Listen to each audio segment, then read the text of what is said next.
শুভ দুপুর বন্ধুরা, আশা করি তোমরা সবাই ভালো আছো। আমিও ভালো আছি।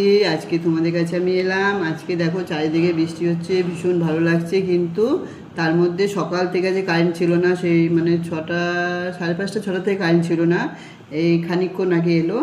তা বন্ধুরা, আজকে নিরামিষ রান্না করেছি। সেই থালি আমি তোমাদের, নিরামিষ থালি তোমাদের সঙ্গে শেয়ার করতে এলাম। আজকে না সকালবেলায় ভাতটা করেছি, আমি জানি কারেন্ট আসবে কি না আসবে। দেখো ভাতটা আজকে ঠান্ডা হয়ে গেছে, তাই ভাতের সঙ্গে কী কী তরকারি আছে সেটাই তোমার সঙ্গে শেয়ার করছি। বন্ধুরা, আজকে আমি একটা নতুন রেসিপি করেছি, সেটাই তোমাদের সঙ্গে শেয়ার করলাম। আজকে করেছি এঁচোড়ের কোপ্তা। তা এঁচোড়ের কোপ্তা করতে কী কী লেগেছে আমি সেটাই তোমাদের সঙ্গে শেয়ার করছি। এঁচোড়টাকে প্রথমে পরিষ্কার করে কেটে নিয়েছি ছোটো ছোটো করে, তারপরে গরম জলে ফুটিয়ে নিয়েছি, একটু নুন দিয়েছি, একটু হলুদ দিয়ে ফুটিয়ে নিয়েছি। আর কী করেছি, তারপরে সেদ্ধটা করে নিলাম, ঠান্ডা করালাম, ঠান্ডা করিয়ে মিক্সারেতে একটু মটর ডাল ভিজিয়ে রেখেছিলাম, মটর ডাল দিয়ে এঁচোড়টাকে মিক্সড করে নিলাম। আর তার সঙ্গে একটু বেসন, আদা বাটা, কাঁচা লঙ্কা, ধনে পাতা দিয়ে এই দেখো সুন্দর করে ছোটো ছোটো করে ভেজে নিয়েছি। আর আর তার সঙ্গে রয়েছে আলু ভাজা,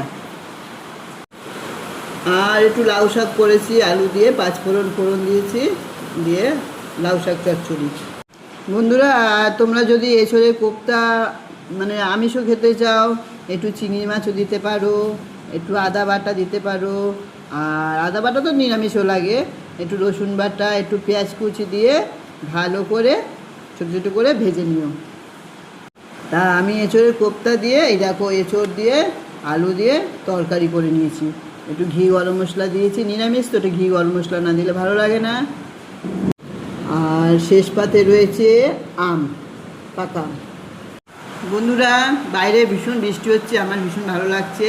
তা বন্ধুরা চলো টাটা, তোমরাও বৃষ্টিটাকে মানে উপভোগ করো, আমিও খেতে খেতে করি। চলো, তোমরা যদি খেতে চাও এরকম এঁচোড়ের কোপ্তা, তাহলে চলে এসো, একসঙ্গে খাওয়া হবে। টাটা।